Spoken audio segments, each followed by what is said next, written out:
Sejam muito bem-vindos mais uma vez ao canal GT Autos, pessoal, começando aqui mais um teste da semana com o BYD e-ONE+ 100% elétrico. É lógico que na avaliação completa a gente vai falar de todos os detalhes desse carro para descobrir se ainda vale a pena levar ele para a garagem da sua casa ou se compensa comprar algum outro concorrente ou até mesmo algum outro BYD. Mas nesse vídeo aqui nós vamos fazer o nosso teste de viagem indo de São Bernardo do Campo até Jundiaí com este carro para testar na prática quesitos como o desempenho, o consumo da bateria, o quanto ele vai conseguir de autonomia, também suspensão, direção, enfim, vamos falar de diversos fatores. E lembrando que esse carro tem várias assistências à condução, mas isso a gente vai falar num vídeo separado para que a gente possa explorar melhor cada assunto. E pessoal, antes da gente testar na prática lá na estrada o BYD e-ONE+, eu preciso citar para vocês o seguinte: esse carro só tem um trip de consumo resetável, daqui a pouco a gente fala melhor sobre isso, mas significa que a gente vai priorizar a média de estrada, que é o foco do nosso vídeo, ao invés da média entre São Bernardo do Campo e Jundiaí. Mas eu farei umas contas malucas aqui de forma manual para a gente conferir de forma independente do computador de bordo como vai ficar esse consumo entre São Bernardo e Jundiaí. E para isso é importante eu citar que estamos saindo daqui com 95% de capacidade da bateria. Como ela tem 60,48 kWh de capacidade, significa que os 95% são 57,45 kWh. Chegando lá a gente vai conferir como que ficou e então fazer a conta para descobrir o quanto a gente gastou e chegar na média de consumo e também na autonomia. Então agora sim vamos lá para a estrada descobrir como que se comporta esse SUV elétrico da BYD. Estamos aqui no começo do nosso percurso de estrada, então já resetei para a gente o trip A de distância e agora estou resetando as nossas médias aqui de velocidade e de consumo, já que você tem que resetar uma por uma. Na avaliação completa eu vou citar tudo que eu gosto ou que eu não gosto nesse painel de instrumentos de somente 5 polegadas. E aí já dá para perceber que essa é uma das coisas que eu não gosto, que é justamente o tamanho. Mas enfim, resetei aqui todas essas médias então no começo do nosso percurso para conferir como que vai ficar o trecho 100% rodoviário. Lembrando que estamos aqui com 86% de bateria e uma autonomia que é dinâmica, então é normal se ela não abaixar somente o que a gente rodar, mas por enquanto em 407 km. Tá aparecendo aí na tela o que significa 86% pra gente, para que depois a gente faça as contas manuais para descobrir se esse computador de bordo é preciso ou não. Bom, eu sempre gosto de começar falando sobre conjunto mecânico para vocês. E aqui, como a gente tem um carro elétrico, você só tem um motor elétrico. Ele é posicionado no eixo dianteiro e ele traz uma potência máxima de 204 cavalos a 4.620 rotações, de acordo com o manual, e um torque de 31,6 kgfm. É exatamente o mesmo conjunto mecânico ou nem tão mecânico assim, mas é o mesmo conjunto elétrico que a gente vê lá no BYD Dolphin Plus, que já passou por teste aqui no canal. Ambos têm tração dianteira porque esse motor fica posicionado ali na frente. E o câmbio, digamos assim, entre aspas, é um câmbio automático, Você tem como se fosse um carro automático aqui no caso dos elétricos, que na verdade eles não têm câmbio, mas enfim, é uma explicação muito complexa que não se faz necessária. Agora, se tratando de um carro elétrico, eu preciso falar para vocês sobre o conjunto de baterias, Elas são do tipo Blade LFP, já bem conhecida de todos os modelos da BYD, Esse nome Blade vem da BYD, é o nome que eles adotaram, e LFP significa lítio ferro fosfato, ou seja, é a composição da bateria. Lembrando que você tem a bateria, por exemplo, NMC, que tem algumas vantagens e desvantagens, mas não vou entrar muito nesse mérito para não alongar muito o vídeo. A questão é, ela tem uma capacidade de 60,48 kWh, 60,5 arredondando, só que a BYD ainda não nos informou se essa capacidade é nominal ou utilizável, porque toda bateria ela tem uma capacidade máxima, digamos assim, mas o que você consegue de fato usar no dia a dia é um número menor. Então não sei exatamente qual que é esse número indicado pela BYD. E vale citar já o seguinte, pessoal, a recarga a gente vai falar depois na avaliação completa, mas como que você recarrega um carro 100% elétrico?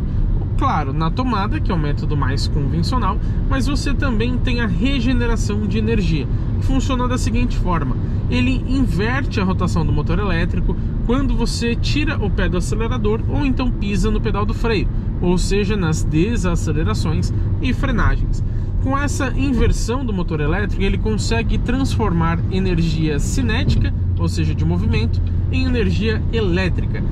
Falando de forma mais simples para vocês, ele consegue reaproveitar um pouco daquela energia que seria desperdiçada naturalmente. Mas com isso, o carro acaba perdendo velocidade, né? Você faz essa troca de energia, não dá para ter uma autonomia infinita, justamente porque a velocidade do carro diminui.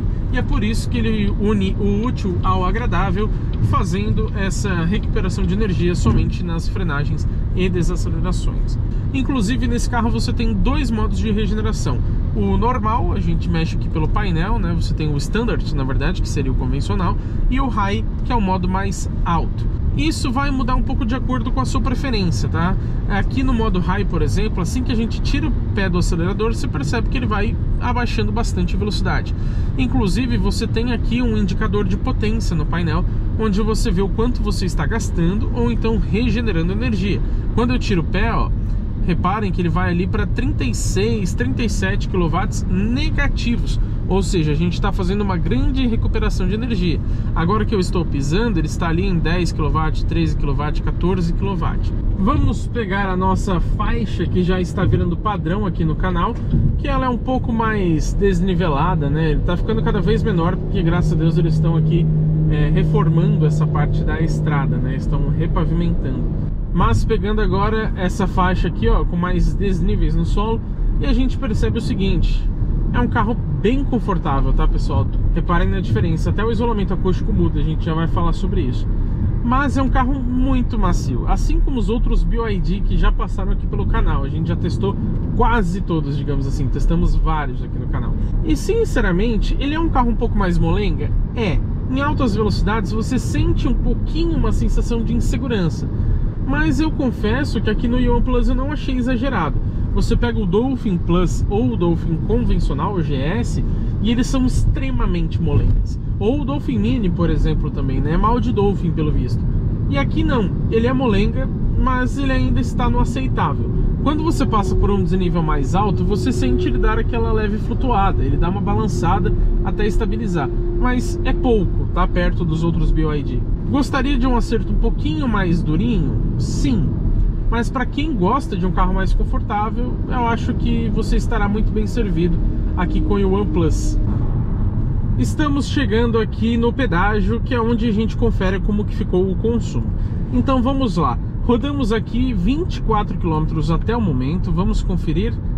O painel de instrumentos diz 6,3 kWh a cada 100 km e uma velocidade média de 101 km por hora. Agora atualizou para 24,2 km, 24,3 km rodados. E a bateria, se eu não me engano, a gente estava com 86%, estamos chegando aqui no pedágio com 79%. Em kWh, o painel de 6,3, tá? kWh a cada 100 km, mas de acordo com as nossas contas manuais, está aparecendo aí na tela para vocês. Não dá para fazer agora porque são contas um pouco mais complexas. Mas eu quero aproveitar este momento para citar que esse carro pesa 1.700 kg. Isso quer dizer que é um carro um pouco pesado, né? Você não tem um SUV aqui muito grande. A gente vai comparar com alguns players do mercado, né? Alguns não necessariamente rivais diretos, mas a gente vai comparar com alguns outros SUVs para vocês verem o quanto esse carro é grande ou pequeno.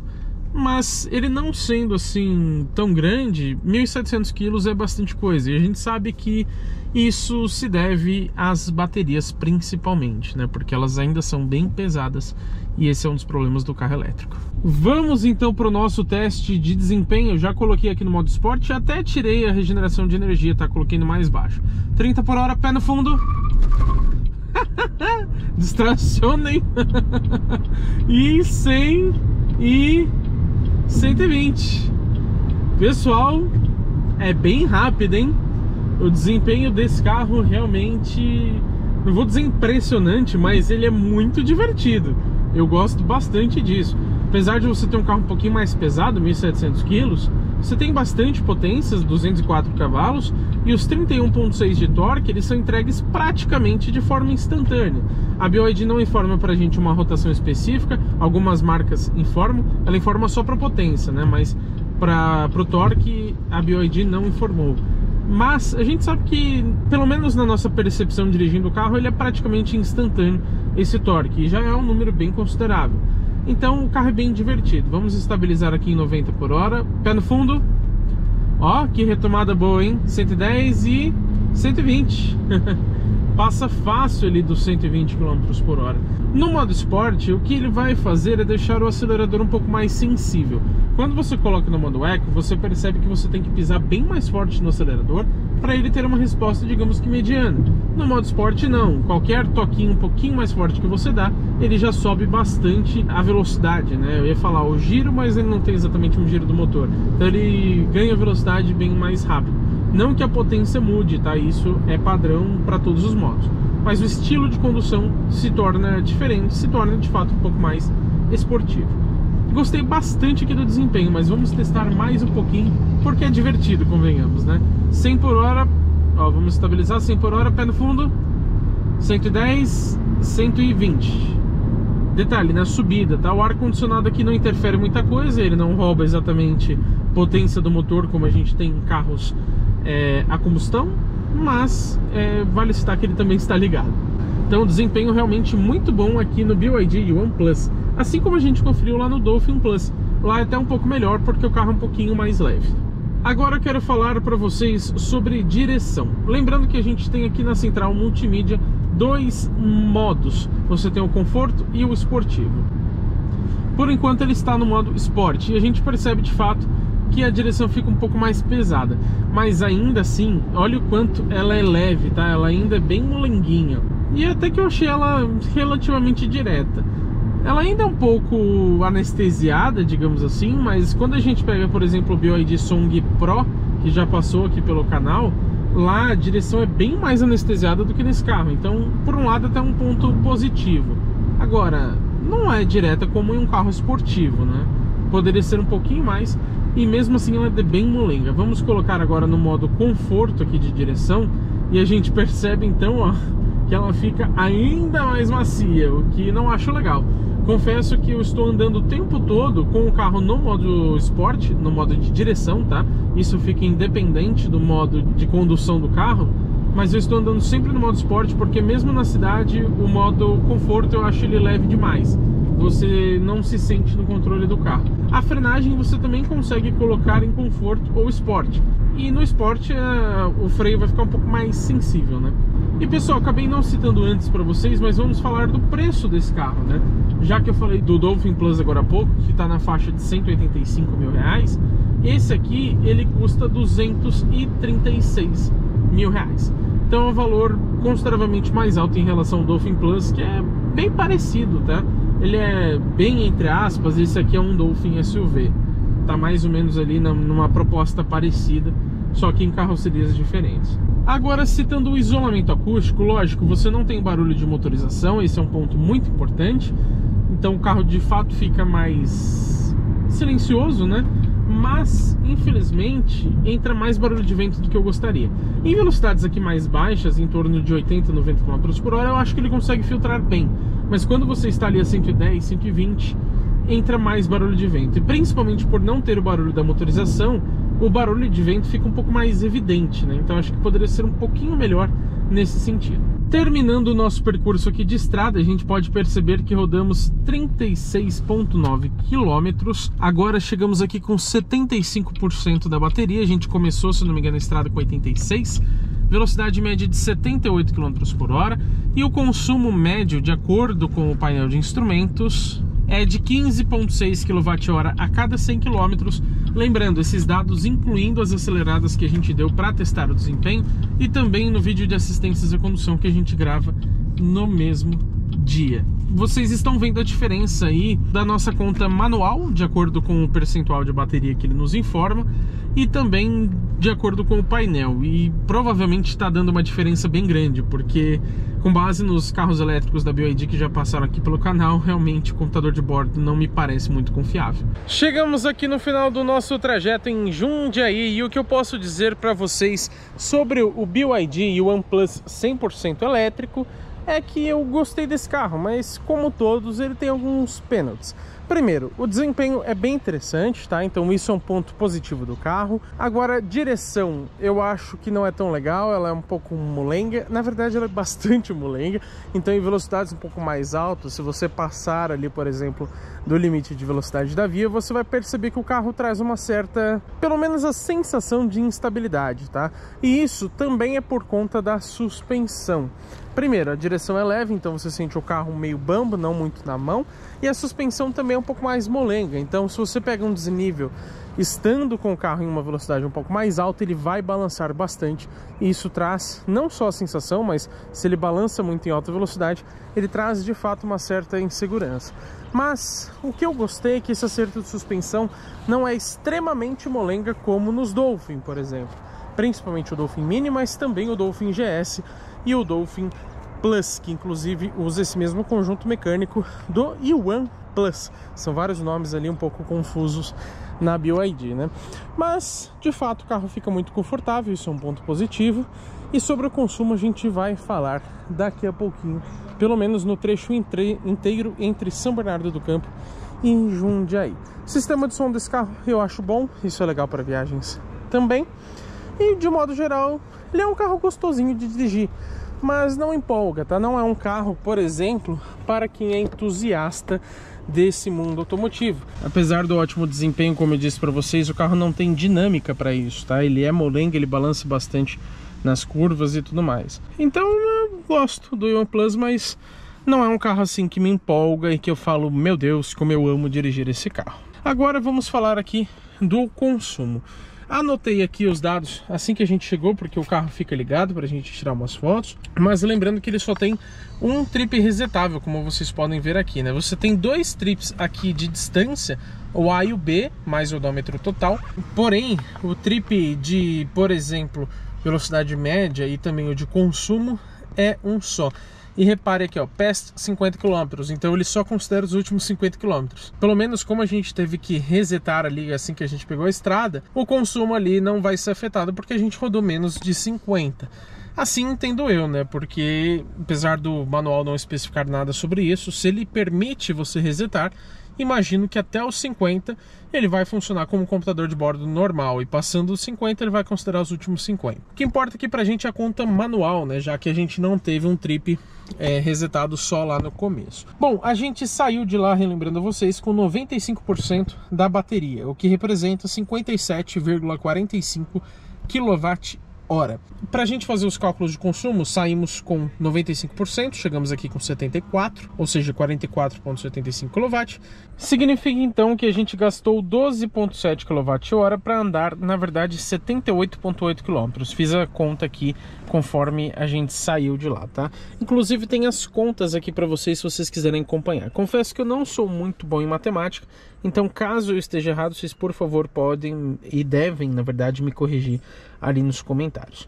Mas então, 12,7 kWh para andar 78,8, a gente tem um consumo por quilômetro de 0,1611 kWh. A média de consumo então a cada 100 km seria de 16,11 kWh. Então, calculando os 60,48 kWh que tem a bateria, quando a gente divide aqui pelos 0,1611, que é o consumo por quilômetro, a gente tem uma autonomia então de 375,4 km com uma carga completa desta bateria. Lembrando que o Inmetro informa para a gente somente 294. Então a nossa autonomia nesse percurso inteiro, mesmo considerando estrada, as boas aceleradas que a gente deu, até mesmo um trânsito um pouquinho mais intenso na cidade, enfim, nesse misto todo, deu uma autonomia ali de quase 100 km a mais do que o Inmetro, então uma boa diferença. Considero, inclusive, uma ótima autonomia para um carro dessa faixa de preço, né, R$235 mil, e também desse porte. Mas agora que vocês já sabem a minha opinião sobre o BYD e o OnePlus elétrico, eu também quero saber a de vocês. O que vocês acharam desse consumo, ou melhor, para simplificar, dessa autonomia de 375 km nesse trecho completo entre São Bernardo e Jundiaí? E o que você achou das médias de estrada também que a gente apresentou ao longo do vídeo? E é claro, né, pessoal, se inscreva no canal e ative as notificações, porque teremos muito conteúdo legal com esse carro e também com todos os outros que passam pelo teste de uma semana aqui no canal GT Autos.